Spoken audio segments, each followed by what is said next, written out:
오늘 아침부터 하여간 이 소식이 하루 종일 기자들을 괴롭혔는데요. 낸시 펠로시 샌프란시스코에 있는 자택에 괴한이 침입했다. 이 42세의 남성이 침입을 했다고 합니다. 이 남성의 이름은 드페이프라는데요. 드페이프. 예.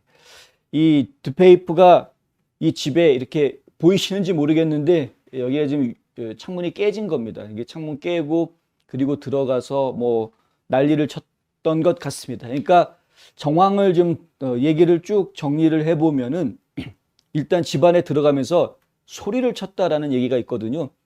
Where's Nancy? 하고 소리를 쳤답니다. 그러니까 낸시 펠로시 어딨어? 라고 지금 소리를 치면서 들어갔다라는 거니까 실제로 어떤 살해혐 뭐 그런 의혹을 가지고 갔던 것은 아니었던 것으로, 실제로 이 사람한테는 무기도 제대로 된 무기도 없었던 것으로 보입니다. 현장에 갔던 상황이.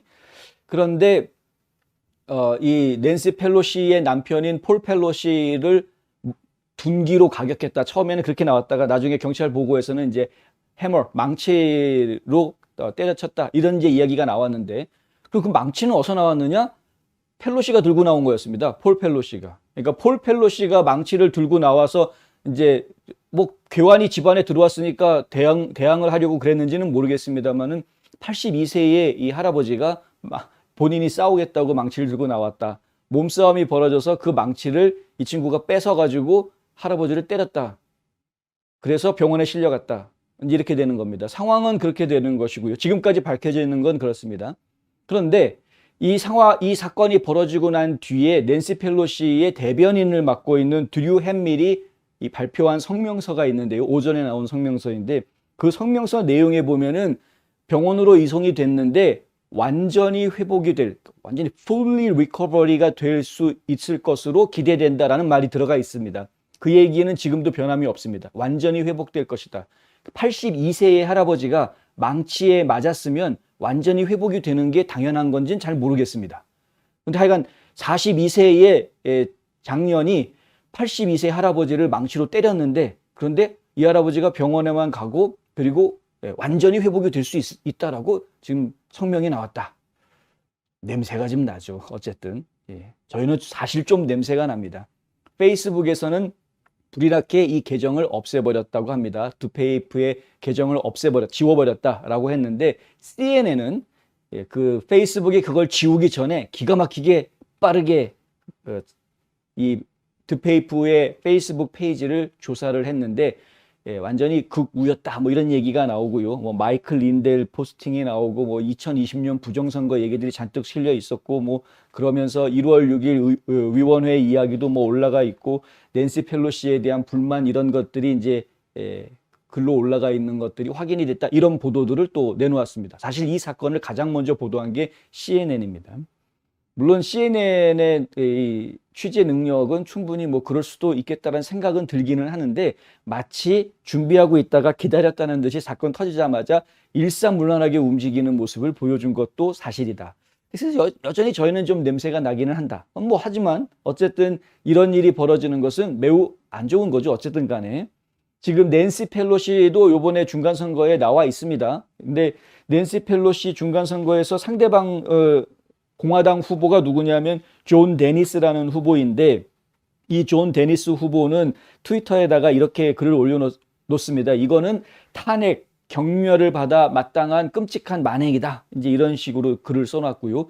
누구도 다른 사람의 재산을 침해하거나 다른 사람에게 무력을 행사할 권리가 없다. 펠로시의 병자는 이웃이다. 나와 내 가족은 폴의 빠른 회복과 가해자에 대한 신속한 정의를 기원한다. 그러니까 지금 어차피 같은 지역구에 있는 지역구 주민이 다친 거니까 이건 이것은 용납할 수 없다. 뭐 이런 식의 이제 이야기를 하는 것이고요. 빨리 회복됐으면 좋겠다라고 신사적으로 이야기한 겁니다. 그리고 지금 이유가 어떻든 간에 제정신인지는 모르겠습니다만 하여간 이런 짓을 하면 안 되는 거죠. 더군다나 선거를 이제 한 열흘 정도밖에 남겨놓지 않은 그런 상황에서 이런 일이 벌어졌다라는 그 시점도 제가 참 애매합니다. 근데 낸시 펠로시만 놓고 이야기하면 이 캘리포니아 11 선거구 자체는 낸시 펠로시가 이번에 선거에서 질 이유는 사실 없는 지역구입니다. 갑자기 무슨 뭐 존 데니스가 갑자기 판세를 뒤엎어가지고 공화당으로 이길 수 있는 이런 지역구가 아닙니다. 그런데 왜 하필 선거 한 열흘 앞두고 이런 짓을 저질렀을까? 어차피 안전빵인데. 만약에 선거에서 밀리고 있다 그러면은 이거 진짜 자작극 아니야? 라고 저희가 의심을 강하게 하겠는데, 사실 밀리는 입장은 아니기 때문에 이게 도대체 무슨 건수인가. 그런데 이 일이 확산되는 거를 보면은 그럴 수도 있겠다는 생각도 듭니다. 뭐냐면은 이게 전국 뉴스가 돼버렸으니까. 갑자기 전국 뉴스가 확 돼버렸습니다. 폴 펠로시는 옛날부터 좀 말이 많았던, 지난번에도 몇 달 전에도 음주운전 해가지고 잡혀 들어갔는데, 내가 누군지 알아 하고서는 큰 소리 치고 막 깽판 부렸었던, 그러다가 이제 언론들이 막 난리를 치니까 깨갱 해가지고 판결을 받았는데, 네가 술 마신 거 인정하지? 뭐 해가지고 결국에는 내가 술 마신 거 인정하고 음주운전한 거 인정할 테니까 감옥에 들어가는 건 좀 피하게 해달라 해가지고 플리길티 해가지고 5일 징역형을 받고, 네, 그것은 이제 3년 집행유예를 받으면서 징역 안 가는 것으로 이렇게 처리가 되는 뭐 그런 상황을 저희가 보았습니다. 3년 집행유예 기간 중에 있는 몸이시죠. 그런데 이제 이런 또 불상사를 겪게 됐는데, 우리가 사실 궁금한 거는 이게 자작극일까 아닐까가 사실은 궁금한데, 그것에 대한 전체적인 어떤 정황은 사실은 나온 것은 없다. 다만 제가 의혹점들을 말씀을 드리자면, 40세 남성이 80세 할아버지를 망치로 쳤는데 완전히 회복될 수 있다라는 성명이 나왔다. 이건 참 얼마나 건강하시길래 이런 건가라는 생각이 일단 든다라는 부분. 그리고 해코지를 하기 위해서 정말 들어갔다면, 그러면은 미국인데 총안자루 정도 들고 들어갔을 것 같은데 그런 이야기가 없습니다. 지금 경찰에서 발표한 이야기를 보면은 그런 내용이 담겨져 있지 않습니다. 지금 경찰에서는 살인 미수, 흉기 폭행, 노인 학대, 강도 및 기타 몇 가지 추가 중범죄로 기소될 거다라고 이야기했는데, 불법 무기 소지라든가 뭐 이런 내용은 전혀 없습니다. 그러니까 저희가 볼 때는 흉기 폭행도 그 망치도 폴 펠로시 망치를 뺏어서 때린 거였으니까 이게 살인 미수가 적용되기는 어려운 상황일 것 같습니다. 저희 판단에는. 그런데 지금 뭐 제이미 팀도 얘기하지만 정말 유치한 생쇼인 것 같은데, 뭐 하여간 선거 열흘 앞두고 이런 일이 벌어지는 거는 전반적으로 사람들한테 지금 감성적인 자극을 일으키게 하고, 민주당에서 이탈하는 이탈표를 관리하기 위해서 이런 일들을 벌일 수도 있는 거여서 이 어디까지나 의혹이 든다. 하지만 이 의혹을 증명할 사항은 지금 정확하게 나온 것은 없다. 하지만 매우 의심스럽다. 뭐 이런 이야기. 정치인들에 대해서 공격하는 것은 사실 어제 오늘 이야기는 아닙니다.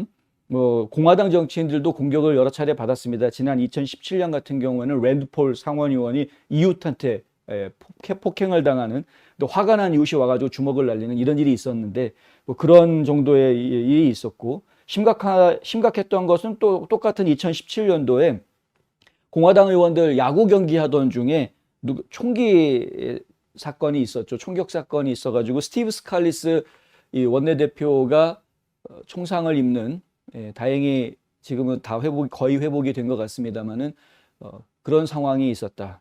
2011년 한참 전으로 돌아가면은요, 민주당의 가브리엘 기포즈라는 민주당 하원 의원이 있었는데, 그 의원도 유권자들하고 만나는 미팅 하던 중에 총에 맞는 총기 난사 사건이 벌어졌습니다. 그 당시에 6명이 총격에 사망을 하는데, 이 기포즈 의원은 다행히 살아난 그런 케이스였는데, 어쨌든 이렇게 정치인들을 향한 폭행 이런 것들은 지금 사실은 국민들이 선택해야 될 문제는, 선택해야 될 선택지가 아니다라는 거를 지금 저희가 분명히 해야 되겠다. 그래봤자 본인만 손해입니다. 정치인한테 폭행을 휘둘러봤자 본인만 손해입니다. 우리 국민들이 정치인들한테 할 수 있는 유일한 재판은 투표밖에 없습니다. 투표. 그게 이제 마지막 재판하는 것이고요. 그리고 이 사람이 하는 행동이 마음에 들지 않으면 너 그렇게 하지 마라 라고 투서를 하든가, 아니면은 그 사람에게 반대되는, 내가 마음에 드는 정책을 펼치는 정치인들을 후원하고 응원하는 일을 하든가, 다음에는 반드시 갈아치우겠다라는 그런 의지를 보여주는 것이 오히려 정확한 겁니다. 이렇게 대놓고 직접 민주주의 사회에서 마음에 안 든다고 가가지고 폭력을 휘두르는 것은 이것은 절대 용납될 수 없는 일이다. 상대가 누구든 간에. 예. 하여튼 참 궁금합니다. 진실이 무엇인지.